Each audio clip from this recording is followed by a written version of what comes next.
Hey, everybody. Welcome to the Leader Lab. This is Leadership Shorts, quick thoughts to help you level up your leadership. My name is Chad Wright. I'm the founder of Forward Partners, and I'm joined, as always, by my partner in podcasting, Keanu Reeves. Keanu Reeves, what are we talking about today? They'll get it eventually. It's a joke. You'll get it in like 5 seconds. You'll get it. Today we have 2 quotes. Okay. The first is from Marcel Brunel. Mm-hmm. I will never graduate from the school of self-awareness. The second is from Socrates, aka Socrates. Socrates. For people that haven't seen, what is it, Bill and Ted's Excellent Adventure? Apparently that's how they pronounce it. We've wasted a lot of time this morning on this quote right here. Someone else is laughing with me, and that's all that matters. I hope you and that one other human being are having a blast my mom will today. be laughing. I hope y'all are having the best day of your lives. So what does Socrates have for us? He says, let him that would move the world first move himself. Okay. I like both of these quotes. I will never graduate from the school of self-awareness, and let him that would move the world first move himself, because I think there's so much we have to do as leaders. Everyone I talk to, their task lists, we've talked a million times about how they are infinitely long, Yes. right? They're never ending. They grow back every day, no matter how much we get done. Yeah. There is so much to do. I think we can lose track of the most important work. And I think we have to start to understand and embrace this idea that we are the most important work. And this idea that we're never done with self-awareness. We're never finished with it. Yeah. This idea that if we really want to change the world, if we really want to change our teams and our organizations and the entire world around us, we have to change us. If we're not willing to do that work, nothing else is going to change. And so we have to be willing to put in the hard work it takes to even do that and to want to do that. And I love that they kind of push us in that direction. And I think we do get bogged down in the day-to-day, right? Because we talk all the time about growth, and I think we've gotten very, very good over the last couple of years of investment in itself. I know I've had some deep, deep coaching relationships over the last 5 or 6 years that have really changed my life, deep mentorship relationships. And so I think the version of me that exists today, I think we just did an episode on the gap and the gain. I'm going to be in the gain right now. The version of me that exists today versus 5 years ago is a transformed version. And I think a lot of that transformation happened in doing this work right here, not necessarily in the tasks I checked off for the business. Right. And that's where I think we can get lost. And no matter what realm we're in, whether it's work or family, that growth matters deeply. It makes a difference to everyone around us. It makes their lives better. Right. Our first job is us. And then that task list is that other set, right? Yes. It's the people that we work with. And then it's the things, the day-to-days. Yes. I like that you said that we're first, right? Let's pretend that was really true. How would that change how most leaders actually function?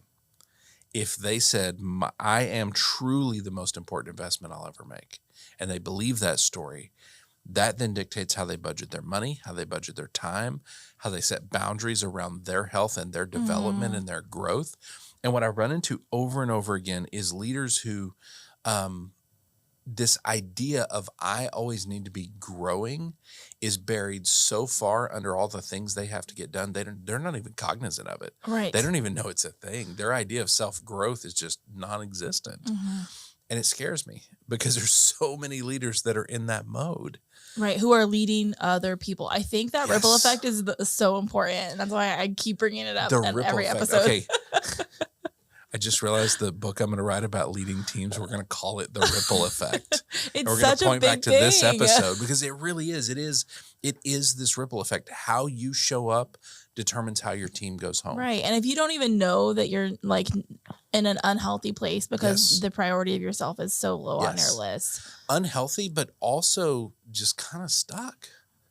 The good we're doing today, the growth we're having in the company, the growth we're having individually and in our teams, if the version of me that existed 5 years ago was the one sitting in front of you right now, I wouldn't be able to do it. Yeah. I honestly don't think I would.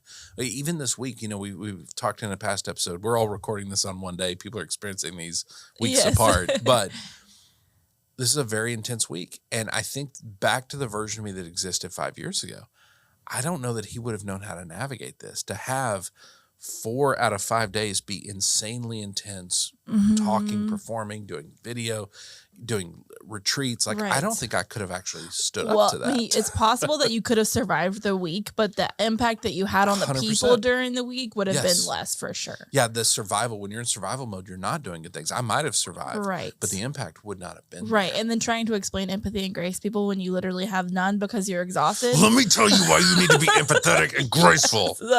Cool. You turds. Sounds like you're doing a great job. That would not have gone particularly well, right? Yes. John, you're welcome for that. That's a clip you can have forever. I think we need to think about this because when you've got leaders in your organization that are getting a lot of things done, but they are not growing, what you're going to find is their teams are not growing either. Right. If you're led by a leader who is not constantly encouraging you to grow and do more and cheering you on, you're probably not growing because we're so busy. None of us have time for this. We got families, we got work. Right. And so I think it matters so deeply. And this applies to basically everything. If the title of this episode is that self-renewal is the real work.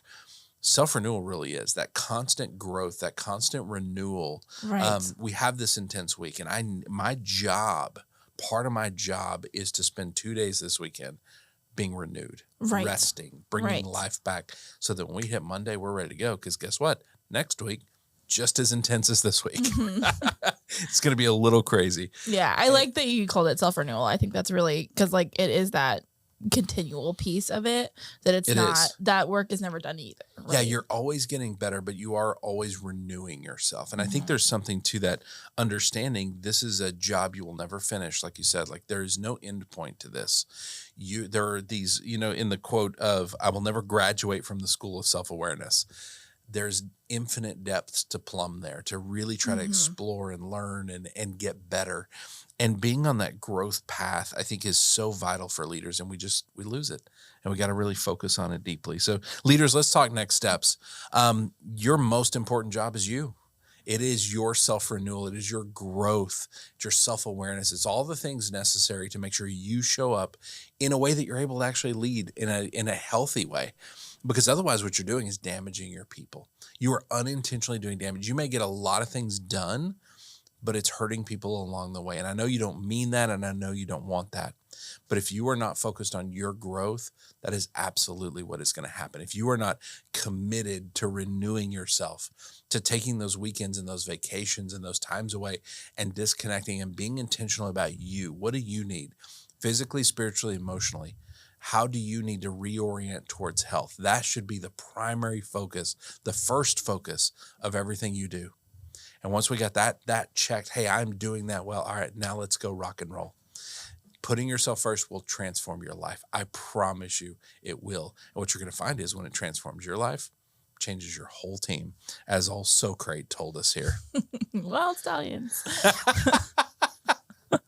All right. If people want to send us questions, Keanu Reeves quotes, more Socrates quotes, where do they send those to? To lab@forwardpartners.net. Lab@forwardpartners.net. If they want to find us online, we are producing leadership content and we're putting out all over the place. Where do they find that? At Forward Partner. At Forward Partner on LinkedIn, Instagram, Facebook. Thank you so much for hosting. Thanks for bringing the Keanu to the show. John, Porchlight Production Vineyard, thank you so much for producing. Emily, thank you for bringing the vibes. Thank y'all for watching. Thank you for listening. Please share this with fellow leaders. We need to go on this journey together. And by the way, this is not me saying you need to do this. This is me saying we need to do this. This is never-ending work for me as well. We're on this journey together. So share this with somebody that needs to come along with us. We'll see you next time right here in the Leader Lab for Leadership Shorts.